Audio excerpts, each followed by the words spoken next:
Bienvenue sur le podcast Sensibilité Plurielle, le podcast qui explore la haute sensibilité au travail. Un nouvel épisode sort le dernier samedi de chaque mois. Je suis Gwenaëlle de Rouvroy, je suis sophrologue et j'accompagne les personnes concernées par le haut potentiel émotionnel et intellectuel. Je suis Marie Sadou, spécialisée dans l'accompagnement des femmes salariées hypersensibles. Mon objectif est de les aider à mieux comprendre leur fonctionnement avec leur hypersensibilité et adapter leur organisation professionnelle. Le thème du jour, nous avons choisi l'équilibre vie pro, vie perso, et puis on va essayer de décortiquer un petit peu tout ce qu'il y a autour de ces deux thèmes, plus l'équilibre. Pour commencer déjà, peut-être une question. Est-ce qu'il y a vraiment une vie pro différente d'une vie perso ? Qu'est-ce que t'en penses, toi, Gwenaëlle ? Oui, le sujet vie pro, vie perso, ça sous-entend qu'il y a un temps pour tout. Un temps pour la vie pro et un temps pour la vie perso. Je pense que pour les personnes concernées par l'hypersensibilité, au sens de l'observatoire de la sensibilité dont nous faisons partie toutes les deux, c'est pas si évident. Voilà, je pense que les personnes qui sont concernées par l'hypersensibilité ont tendance à effacer cette limite qui est établie par la société, vie pro, vie perso. Alors, qui est établie par la société, j'ai envie de dire, ou pas. C'est-à-dire que je pense qu'on essaie de vendre qu'il faut un temps pour la vie perso et un temps pour la vie professionnelle. Pour autant, quand on est dans certaines structures, on nous fait comprendre justement que y a pas forcément de frontières, il n'y a pas forcément de limites. Et en ça aussi, ça peut être très dérangeant. Donc tout ça, ça va participer, en mon sens, à flouter cet équilibre indispensable pour les hypersensibles. Indispensable selon moi, pourquoi ? Parce que les hypersensibles ont cette appétence, cette énergie naturelle de s'investir pleinement dans les missions qui leur sont confiées. Donc, ils vont s'investir au-delà même de ce qui leur est demandé, y compris, vie pro, vie perso, c'est sous-entendu, on parle de temps. Encore une fois, il y a un temps pour tout. Donc, c'est comme ça qu'un hypersensible va se voir confier une mission, que ce soit son job, que ce soit un dossier, que ce soit une fonction, il va effectivement vouloir s'investir, non pas à 100, mais à 200%.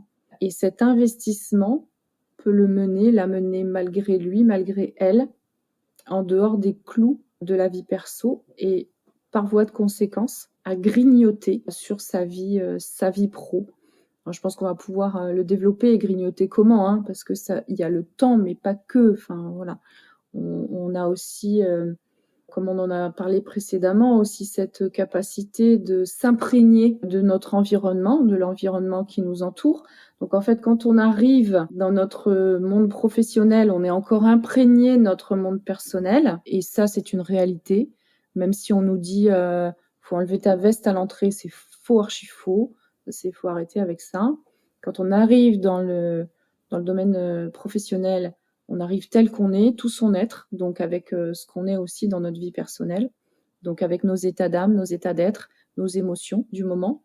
Donc on arrive avec tout ça, et puis au fur et à mesure du temps qui va avancer, on va s'imprégner justement de cet environnement professionnel. Et à chaque fois, on va s'imprégner d'heure en heure. Et donc, quand il sera le moment de retourner vers notre vie personnelle, on va arriver dans notre vie personnelle, dans notre cadre personnel, imprégné de sous cet environnement professionnel. Je ne sais pas si c'est délivrer une petite astuce. Pour certains, c'est peut-être quelque chose qu'ils font naturellement.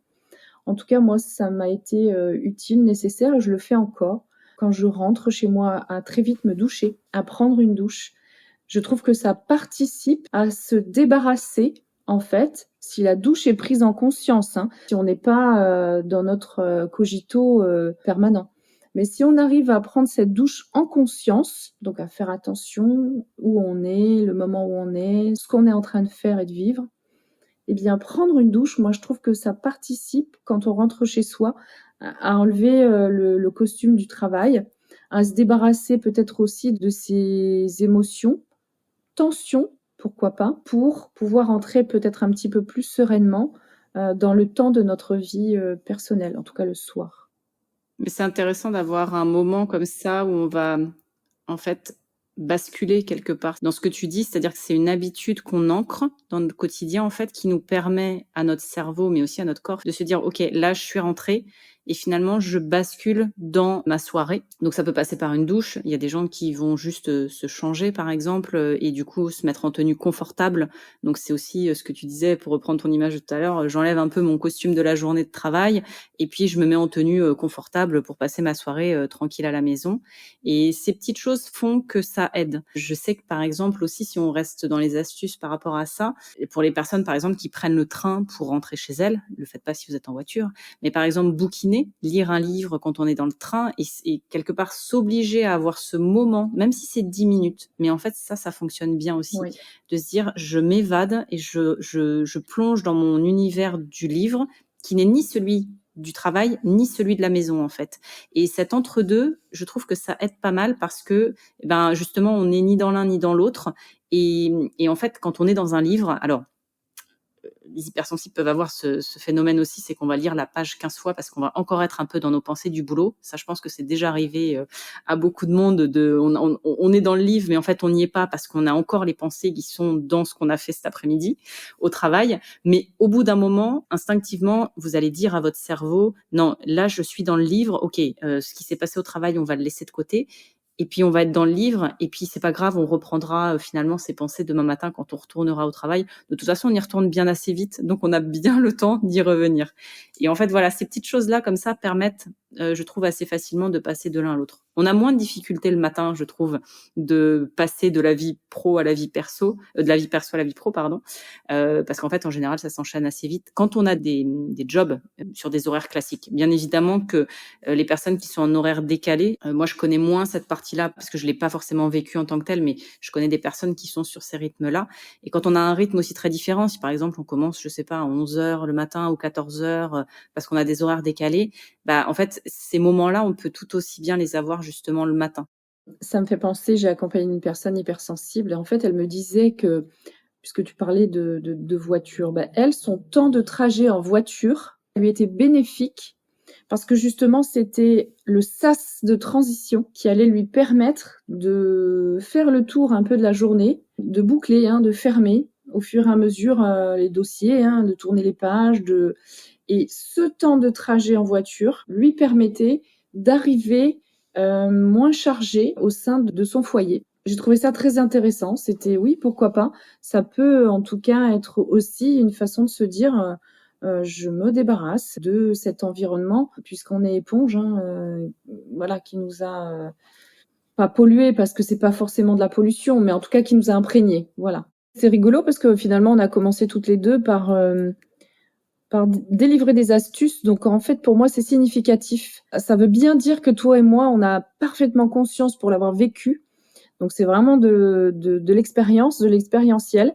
À quel point la frontière, la limite entre la vie perso et la vie pro est fine comme une feuille de papier à cigarette. On a cette conscience-là et on sait, pour avoir immédiatement délivré des petites astuces, on sait à quel point c'est nécessaire parce que finalement, on sait vers quoi ça peut nous mener. Parce que ne pas réussir à faire ça, c'est-à-dire arriver au sein de son foyer et se débarrasser, que ce soit par la douche, par le temps de trajet en voiture, par le temps de trajet en transport en commun, par la lecture, par l'écoute de la musique, enfin je veux dire, il peut y avoir plein de choses comme ça. Si on ne fait pas ce travail de transition, en fait, s'il n'y a pas ce rituel quotidien de transition, eh bien, on arrive au sein de notre vie personnelle avec notre bagage professionnel. On va continuer à être parfois dans la rumination, dans la recherche de solutions de dossiers professionnels, parce qu'on sait que quand on est face à un dossier problématique, on va le tourner dans tous les sens. Notre conscience et notre esprit va faire le tour du dossier comme ça. Même on a les capacités de visualiser. On va faire ce tour-là jusqu'à trouver la solution. Donc ça peut durer quelques heures, voire jours. Et ça va nous amener à ne pas être présent réellement. On va pas être présent dans notre vie personnelle. De plus, cette continuité qu'on va faire, donc sans rupture en fait, sans pause, peut nous mener à la rumination, donc à la fatigue, On peut aller se coucher toujours dans cet état de rumination, dans cet état de recherche de solutions. On sait aussi que s'il y a eu des problèmes relationnels, on va les amener avec nous. Donc, on va pas être pleinement présent dans notre vie personnelle. Donc, comme on va pas être présent dans notre vie personnelle, les problèmes relationnels, ils peuvent aussi s'installer dans notre vie personnelle.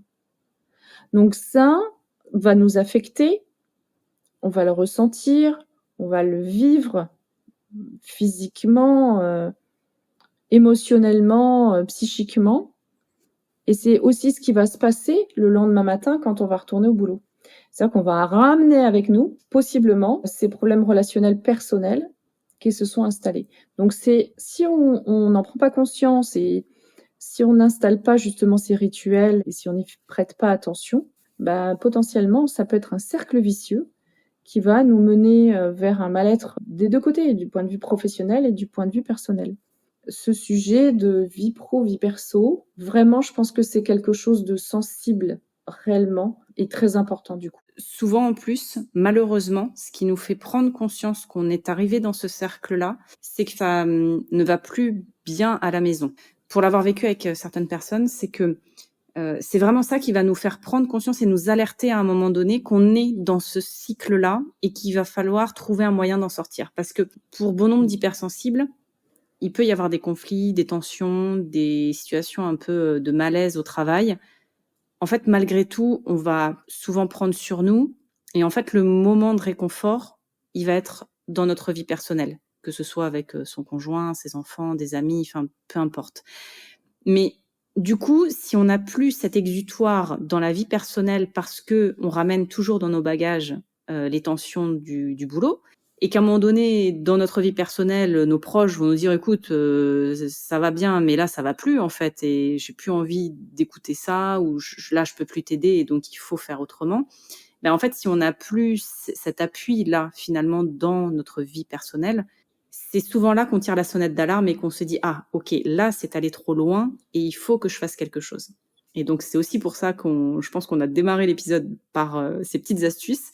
C'est qu'on sait à quel point il faut éviter d'en arriver là, parce qu'après, il faut refaire tout le chemin inverse. Et ce chemin, il est, en général, c'est toujours plus long dans l'autre sens que dans un sens. Et il faut après se reconstruire et reconstruire les relations, à la fois, du coup, avec nos proches et aussi au travail. Et ça, c'est un exercice qui n'est pas simple. Donc, il faut réussir à se préserver de part et d'autre, quoi, si on peut dire qu'il y a 2 moments dans la journée. En fait, c'est très juste ce que tu dis, c'est-à-dire que la vie personnelle peut être un socle sur lequel on se repose, mais l'inverse est vrai aussi. C'est-à-dire que j'ai croisé des gens pour qui la vie personnelle était tumultueuse et complexe. Donc la vie professionnelle était un socle sur lequel elle venait s'appuyer, se ressourcer, être justement dans ses relations professionnelles et humaines qui la nourrissait. Je pense plus particulièrement à une personne qui la maintenait hors de l'eau, la tête hors de l'eau, vraiment. Donc, ça peut aussi fonctionner dans ce sens-là. La vie personnelle est un socle, mais la vie professionnelle peut en être un également. Tout à fait. Au même titre que ça peut être les deux. Voilà, c'est deux socles finalement. C'est aussi sa vie personnelle, son petit cocon, son système à soi, et puis cette vie sociale qui nous est indispensable parce que nous sommes des êtres sociaux. Donc, ce sont deux socles. Et tu vois, je te montre mes mains là, deux socles à plat, et je te les pose au même niveau. Et il faut nourrir ces deux socles avec la même intensité et la même envie, en tout cas. Justement pour que on puisse toujours s'appuyer sur l'un ou sur l'autre, ou sur l'un et l'autre, en fait. C'est pour ça, de toute façon, qu'on appelle ça l'équilibre vie pro, vie perso. C'est qu'à un moment donné, il faut qu'on s'y retrouve, en fait, dans ces deux environnements, si on peut dire ça comme ça. C'est exactement ça. C'est-à-dire que ces deux plateaux, c'est les deux plateaux d'une balance. Donc, en fait, la recherche va être la mise en équilibre. La mise en équilibre de ces deux plateaux-là. Parce que quand il y en a un qui est plus lourd que l'autre, après, potentiellement et ponctuellement, ça arrive à tous. On peut avoir ponctuellement une vie professionnelle très chargée.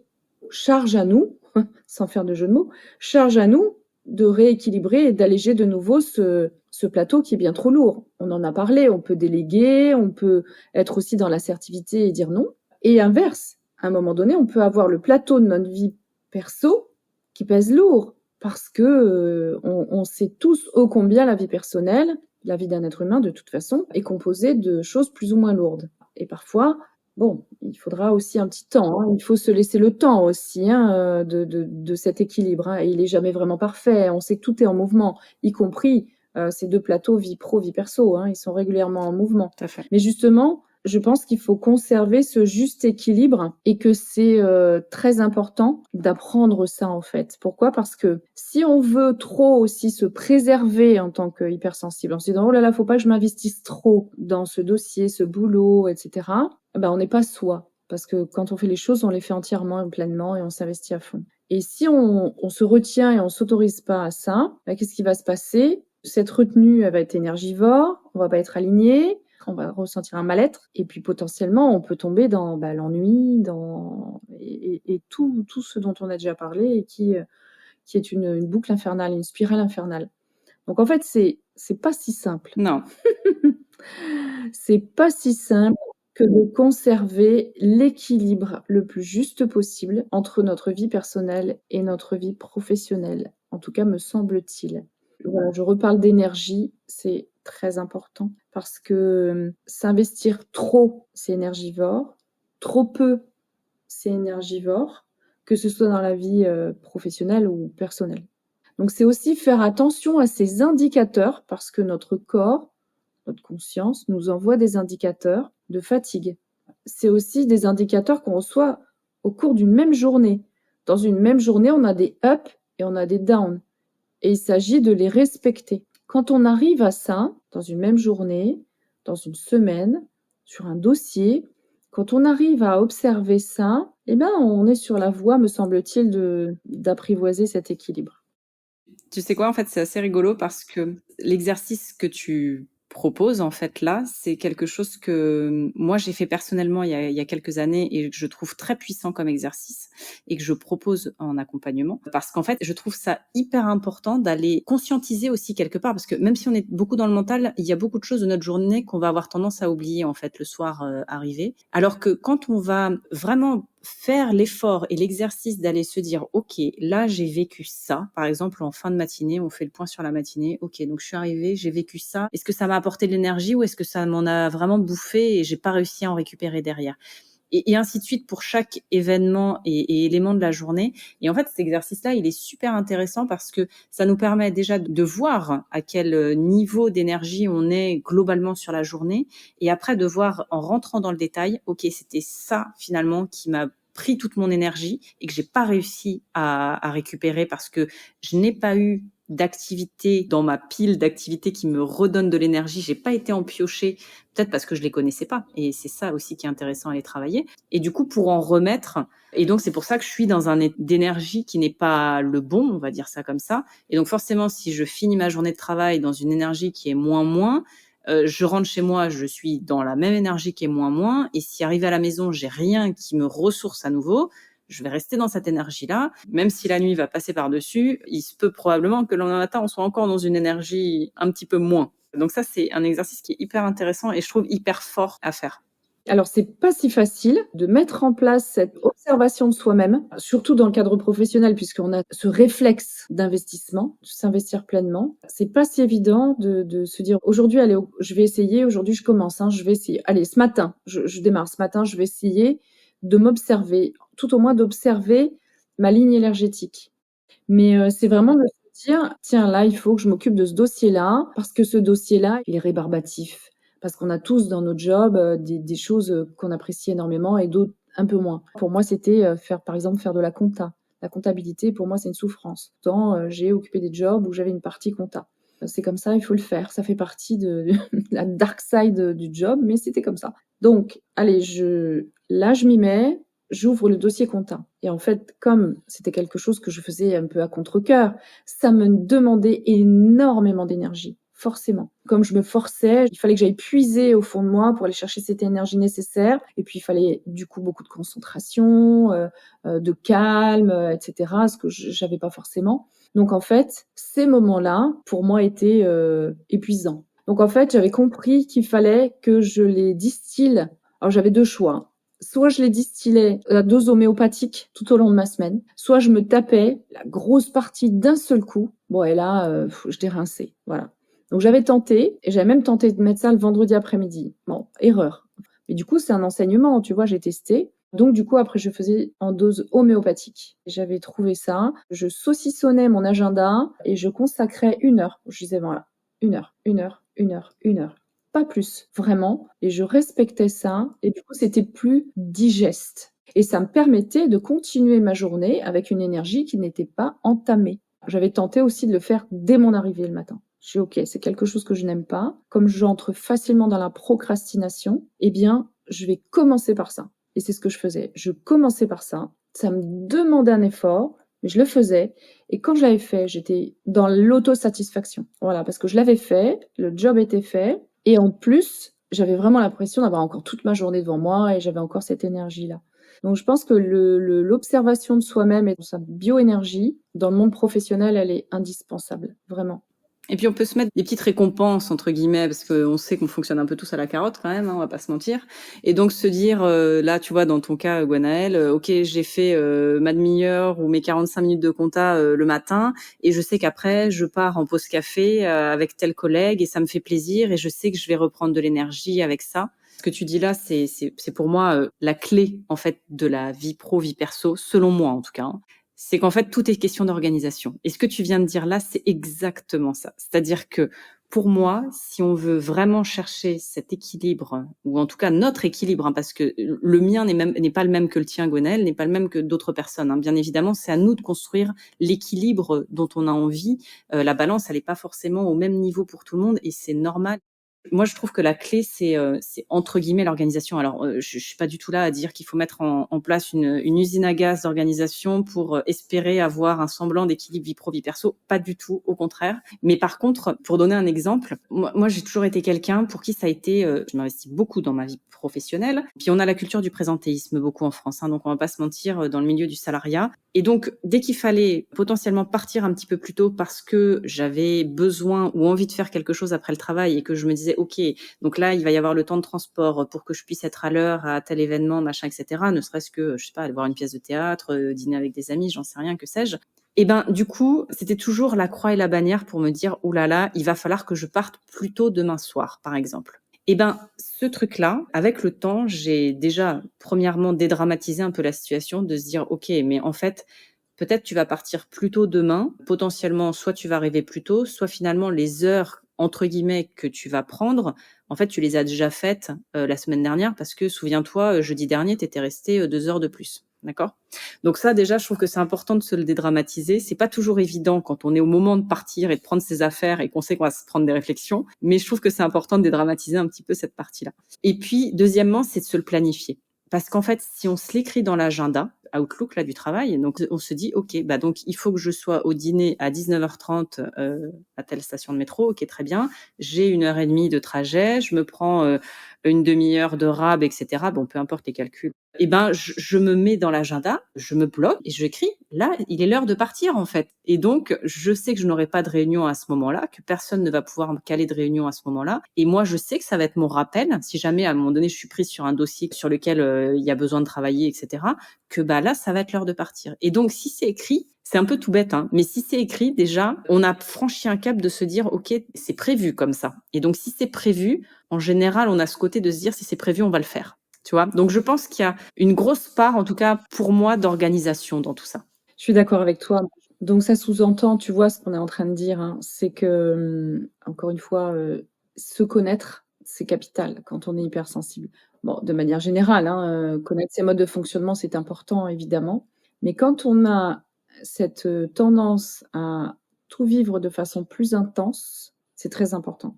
On sait que certains hypersensibles vont être très à cheval sur leur organisation parce que c'est un besoin, c'est le besoin d'un cadre. Tu viens de l'évoquer, moi aussi je fonctionne comme ça, je fonctionne même comme ça dans ma vie perso. Et pour d'autres, c'est tout l'inverse, hein. Pour d'autres, c'est freestyle. Voilà, on le sait, hein, voilà. Pour ceux qui ont cette tendance et cette, c'est même une satisfaction quelque part, hein, de se cadrer, s'organiser, etc. L'important, ça va de ne pas tomber dans l'extrême. voilà, de vouloir tomber dans le contrôle et l'over-control, parce que là, on tombe dans un mal-être qui peut s'approfondir. Et puis pour ceux qui sont dans le freestyle, c'est de ne pas être dans dans le too much, hein. C'est-à-dire que le freestyle a ses bons côtés. Encore une fois, c'est une question d'équilibre. Je pense que d'apporter un minimum, voilà, de grands axes dans sa journée, et puis toujours dans l'observation de ce que l'on est, des réactions énergétiques qu'on va avoir, va nous permettre de vivre cette journée pro de façon potentiellement plus confortable. En tout cas, on se donne les moyens d'accueillir cette journée et de la vivre pleinement, sachant qu'il y a toujours des impondérables, il y a toujours des gens qui, à un moment donné, on va les recevoir parce que eux-mêmes arrivent avec leur bagage émotionnel, etc. Et nous, on va les recevoir, on va les pomper. Mais si on est déjà dans cette construction qu'on a mise en place, je pense qu'on est déjà dans une forme de confort qui va nous permettre d'accueillir les choses avec plus de sérénité. Et puis, du coup, potentiellement aussi, d'être plus efficace dans son boulot et plus efficace pour soi et de pouvoir rentrer dans sa vie perso de façon plus sereine. Et j'ai envie de dire que c'est un peu la même chose dans la vie perso. Voilà. Même si je pense qu'il faut laisser beaucoup plus de place à l'imprévu dans la vie perso, en mon sens. Mais je pense que si on arrive à ce confort, à s'installer ce confort, à s'installer dans ce confort, on va pouvoir accueillir les choses de façon plus fluide. Et du coup, voilà, à utiliser moins d'énergie pour vivre tout ça. Et cette énergie qu'on va sauvegarder, en fait, on va pouvoir l'utiliser de façon tout à fait efficace dans sa journée de travail et rentrer chez soi voilà, avec beaucoup plus de sérénité et du coup, plus d'énergie. C'est ça, c'est ce que j'allais dire, parce que du coup, ce qu'on gagne, on n'est pas forcément obligé de le réinvestir dans sa journée de travail, parce que des fois, on a déjà tellement donné que c'est pas la peine d'aller réinvestir dans sa journée de travail.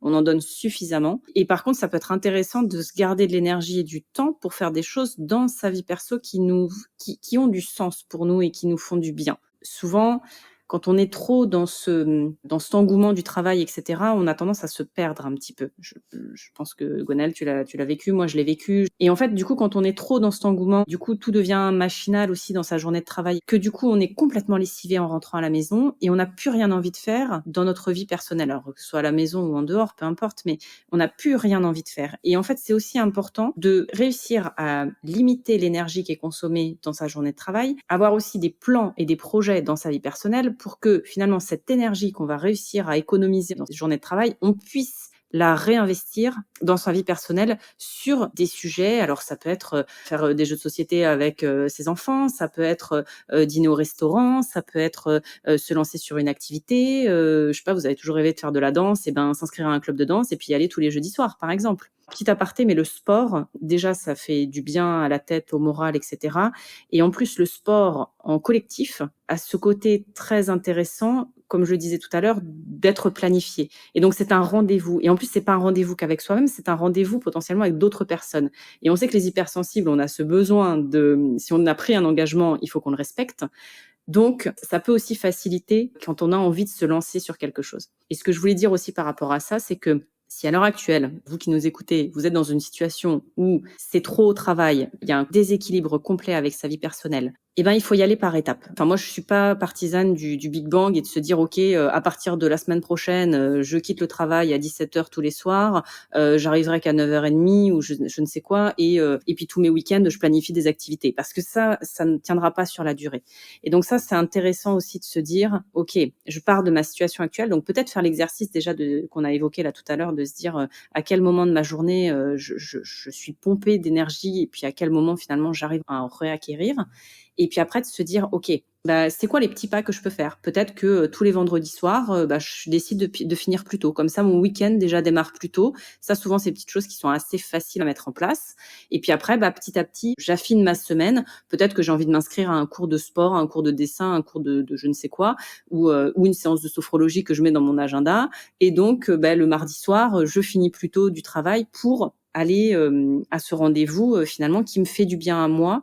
Et si ça me fait du bien à moi, ça fait du bien aussi dans ma sphère personnelle de manière globale. Donc ça, c'est assez intéressant.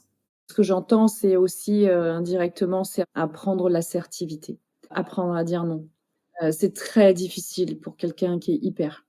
Voilà, les hyper vivent tout de façon très intense. Voilà, donc on a parlé d'investissement. L'investissement, il est fort ou il n'est pas. La formation, elle est forte ou elle n'est pas. L'enseignement est fort ou il n'est pas. C'est une question d'intensité. Donc cette intensité peut nous mener à accepter un peu tout et n'importe quoi, à prendre les choses à bras le corps. Et là, on se perd. On se perd en énergie, on se perd soi, on se perd dans le temps aussi. Donc, c'est un peu ce que tu disais, c'est les petits pas. Apprendre à dire non. C'est aussi apprendre à dire non à soi. C'est apprendre à dire non à l'autre, hein, ça c'est indispensable. Mais je pense que la première personne à qui on doit dire non, c'est à soi. C'est-à-dire que je démarre, comme tu disais, par OK, j'ai l'habitude de partir à 19h, c'est pas du tout l'heure classique. Classique, c'est, j'en sais rien, moi, 17h30. OK.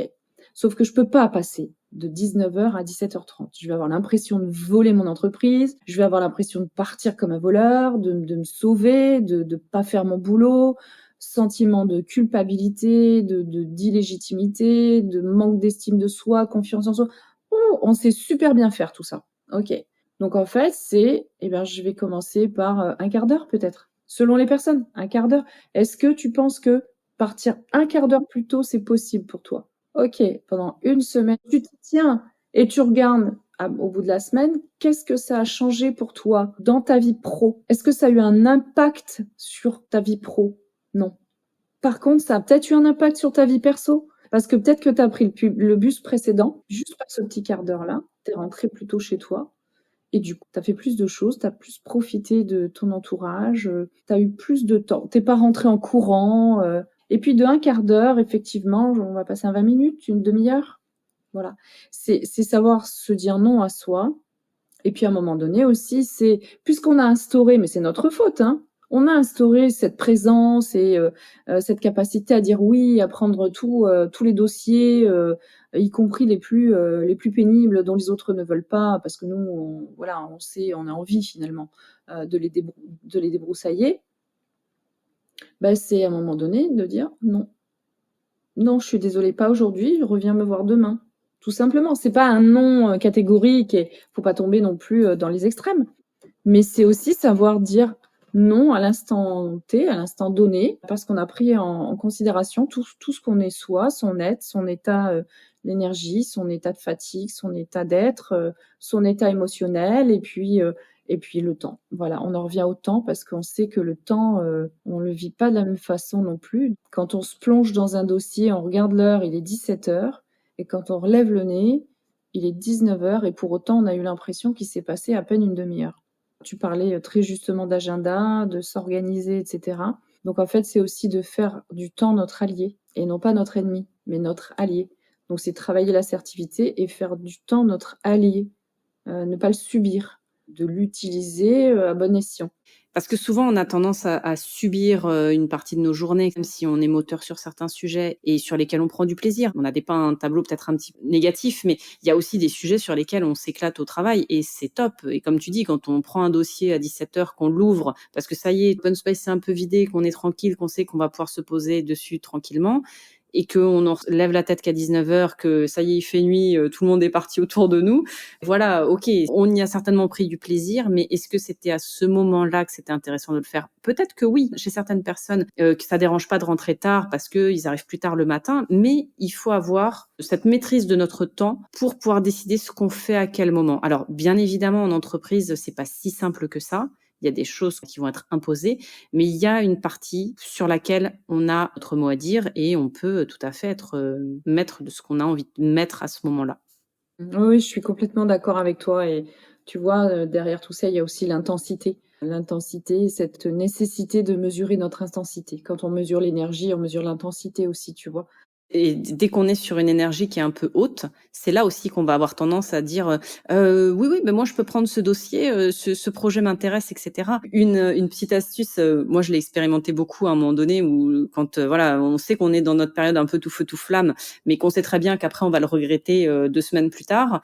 C'est aussi de se dire, c'était exactement ce que tu disais tout à l'heure avec finalement je me dis non à moi, c'est aussi de se dire non, là, fais comme les autres en fait. Ne dis rien, ne dis pas que tu veux prendre le sujet, laisse quelqu'un d'autre parler avant toi.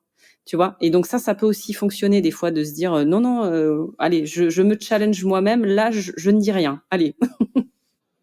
Ouais, et puis dans la gestion du temps, encore une fois, bon, tu vois, tous ces sujets, en fait, s'entrecoupent, hein, mais dans la gestion du temps, c'est accepter de confier, accepter de déléguer, accepter que le dossier ne sera pas traité à la même vitesse, de la même façon, peut-être, que nous le ferions.